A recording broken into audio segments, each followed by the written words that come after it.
Chắc hẳn là trong lĩnh vực nông nghiệp, ai cũng đã từng đứng giữa hai luồng quan điểm, một bên là thuận tự nhiên với phân hữu cơ và một bên là hiệu quả tức thì với phân vô cơ.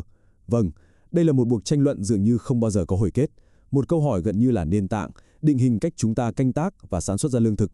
Và cái câu hỏi này, nó hiện hữu ở khắp mọi nơi, từ người nông dân trên đồng ruộng đang phải đưa ra quyết định sống còn cho vụ mùa của mình, cho đến cả chúng ta khi đi siêu thị, băn khoăn trước những nhãn mác hữu cơ.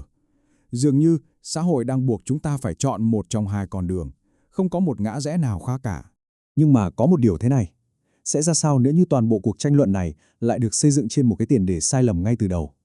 Khoa học nông nghiệp hiện đại đã chỉ ra rằng việc đặt vấn đề theo kiểu một mất một còn như vậy thực chất lại là một cái bẫy tư duy.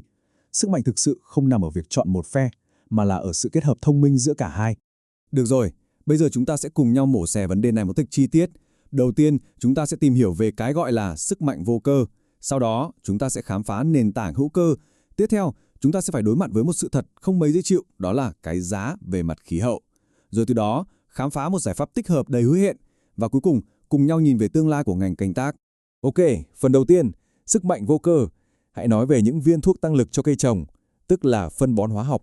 Chúng ta không thể phủ nhận rằng chúng chính là động cơ đã thúc đẩy cả một cuộc cách mạng nông nghiệp, nuôi sống hàng tỷ người trong thế kỷ vừa qua. Vậy thì bí mật của chúng nằm ở đâu?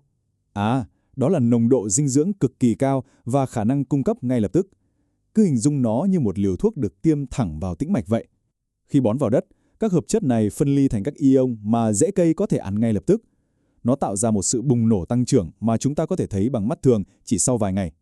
Đó chính là lý do chúng lại hiệu quả đến vậy. Nhưng mà bất cứ liều thuốc mạnh nào cũng đi kèm tác dụng phụ, và tác dụng phụ ở đây phải nói là vô cùng nghiêm trọng. Khoa học đã chứng minh rằng việc lạm dụng phân vô cơ trong một thời gian dài chính là nguyên nhân khiến đất đai của chúng ta ngày càng ốm yếu, ngày càng mất đi sức sống vốn có của nó. Một trong những kẻ giết người thầm lặng nhất chính là quá trình axit hóa đất hay là chùa hóa đất. Chuyện là thế này, khi chúng ta bón phân đạm gốc amoni, rễ cây hấp thụ nó và buộc phải giải phóng ra ion hydro.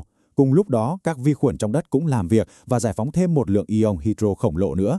Kết quả là gì? Nồng độ H+ tăng vọt và độ pH của đất giảm một cách nghiêm trọng. Một nghiên cứu dài hạn đã chỉ ra rằng quá trình này có thể làm đất chua đi nhanh gấp hàng chục, thậm chí hàng trăm lần so với tự nhiên. Đất đang bị bào mòn từ chính bên trong. Vấn đề không chỉ dừng lại ở mặt hóa học đâu. Cấu trúc vật lý của đất cũng đang sụp đổ. Thử nghĩ xem, phân vô cơ cung cấp một lượng nitơ khổng lồ mà lại không đi kèm carbon. Điều này giống như việc chúng ta chỉ cho vi sinh vật đất ăn đường mà không cho ăn tinh bột vậy. Chúng bị đói và ngừng sản xuất ra các chất keo sinh học, thứ vữa tự nhiên giúp kết dính các hạt đất lại với nhau.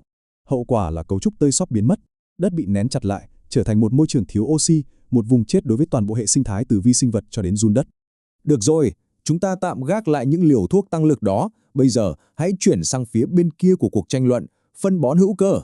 Nếu phân vô cơ là một vận động viên chạy nước rút, thì phân hữu cơ giống như một người xây dựng nền móng với một triết lý hoàn toàn khác, chậm rãi, bền bỉ và kiến tạo sức khỏe lâu dài cho đất. Để hiểu được giá trị của chất hữu cơ, chúng ta phải nắm được một khái niệm cực kỳ quan trọng trong khoa học đất, đó là dung tích hấp thu cation, hay viết tắt là CIC. Hãy hình dung CIC như một cái ổ cứng lưu trữ dữ liệu của đất vậy. Dung lượng của cái ổ cứng này càng lớn, đất càng có khả năng giữ lại các chất dinh dưỡng thiết yếu, tránh bị rửa trôi đi mất. Và đây mới là lúc mọi chuyện trở nên thực sự đáng kinh ngạc. Hãy nhìn vào những con số này. Cát thì gần như không có khả năng lưu trữ, chỉ số CEC gần bằng 0. Sét thì tốt hơn một chút. Nhưng chất mùn từ phân hữu cơ thì sao? Chỉ số CEC của nó cao gấp hàng chục, thậm chí hàng trăm lần. Việc bổ sung chất hữu cơ không chỉ đơn thuần là bón phân.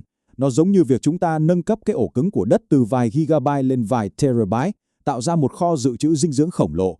Triết lý đằng sau nó thực sự được tóm gọn một cách hoàn hảo trong câu nói này. Thay vì chỉ cung cấp hóa chất cho cây, nên nuôi dưỡng mạng lưới sự sống đa dạng dưới lòng đất. Mục tiêu không phải là cho cây ăn, mà là nuôi dưỡng đất. Bởi vì khi hệ sinh thái đất khỏe mạnh, nó sẽ tự động nuôi dưỡng cây trồng một cách bền vững. Tuy nhiên, nói đi cũng phải nói lại, con đường hữu cơ không phải lúc nào cũng trải đầy hoa hồng, nó cũng có những rủi ro và giới hạn rất thực tế. Ví dụ như hội chứng khoán nitơ khi mà vi khuẩn tranh ăn hết nitơ để phân giải chất hữu cơ khiến cho cây trồng bị bỏ đói. Hay là nguy cơ về mầm bệnh tự phần tươi chưa qua xử lý kỹ càng. Và một vấn đề rất thực tế nữa là nồng độ dinh dưỡng của nó thấp, đòi hỏi một khối lượng vận chuyển và bón ra đồng là cực kỳ lớn, một thách thức khổng lồ về mặt logistics. Bây giờ, hãy cùng lùi lại một bước và nhìn vào bức tranh lớn hơn, một bức tranh toàn cầu để xem xét tác động của hai loại phân bón này đến vấn đề biến đổi khí hậu. Trước tiên, chúng ta cần làm quen với một kẻ phản diện ít được biết đến hơn trong câu chuyện biến đổi khí hậu, đó là oxit nitơ hay N2O. Chúng ta hay nghe nói về CO2 đúng không? Nhưng N2O còn nguy hiểm hơn rất nhiều, với tiềm năng làm nóng lên toàn cầu mạnh gấp gần 300 lần. Và thật không may, nông nghiệp lại là một trong những nguồn phát thải chính của nó. Và con số này thực sự sẽ khiến chúng ta phải giật mình. Trong điều kiện đất khô, việc sử dụng phân vô cơ làm cho lượng phát thải N2O tăng vọt lên đến gần 90%. Tại sao lại có sự chênh lệch khủng khiếp như vậy? Bởi vì lượng nitơ dư thừa khổng lồ từ phân hóa học kết hợp với các túi thiếu oxy trong đất bị nén chặt đã vô tình tạo ra một nhà máy sản xuất N2O ngay dưới chân chúng ta, liên tục thải cái khí độc hại này vào khí quyển. Vậy là sao đây? Chúng ta đang đứng giữa ngã ba đường. Một bên thì nhanh nhưng hủy hoại đất, một bên thì bền vững nhưng lại có nhiều hạn chế. Lối ra nằm ở đâu? Câu trả lời, như chúng ta đã nói từ đầu, nằm ở việc ngừng suy nghĩ theo kiểu nhị nguyên. Đã đến lúc nói về quản lý dinh dưỡng tổng hợp hay ENM. Triết lý của ENM thực ra rất đơn giản và trực quan. Hãy coi chất hữu cơ như việc xây dựng nền móng, xây dựng hạ tầng vững chắc cho ngôi nhà đất. Nó tạo ra cấu trúc đất tốt và một cái kho chứa CEC khổng lồ. Sau đó, phân vô cơ được sử dụng như những cú hích năng lượng có chủ đích, cung cấp dinh dưỡng một cách chính xác vào những thời điểm cây cần nhất. Hãy xem bản giao hưởng này được phối hợp nhịp nhàng như thế nào nhé. Đầu tiên, chất hữu cơ được bón vào để kiến tạo một sân khấu hoàn hảo, đất tơi xốp, giàu sức sống.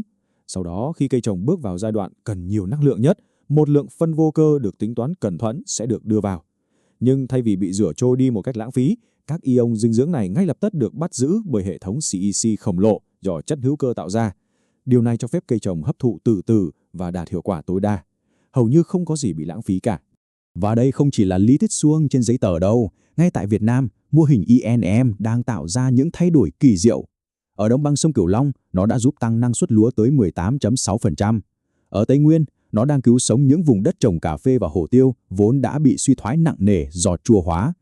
Vào miền Bắc, nó chính là chìa khóa cho các mô hình giàu an toàn, năng suất cao. Đây là những bằng chứng sống động nhất cho thấy sự kết hợp thông minh luôn vượt trội hơn sự lựa chọn cực đoan. Mô hình INM đã là một bước tiến vượt bậc, nhưng khoa học và công nghệ thì không bao giờ dừng lại. Hãy cùng nhau nhìn về thế hệ tiếp theo của dinh dưỡng cây trồng. Vậy thì tương lai sẽ ra sao? Có hai công nghệ đột phá đang định hình lại cuộc chơi. Đầu tiên là phân bón sinh học.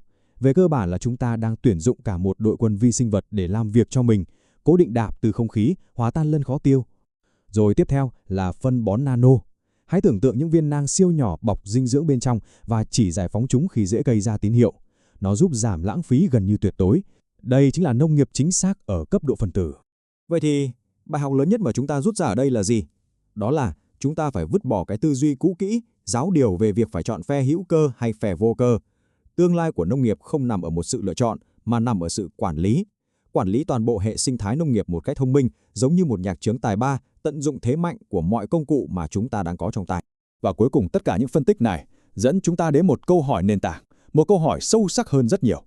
Câu hỏi thực sự không phải là nên dùng loại phân bón nào, mà câu hỏi thực sự là chúng ta đang tiếp cận nông nghiệp với tư duy chỉ để cho cây trồng ăn trong một vụ mùa, hay là chúng ta đang nuôi dưỡng sự sống của chính mảnh đất để nó có thể nuôi sống chúng ta qua nhiều thế hệ sau này.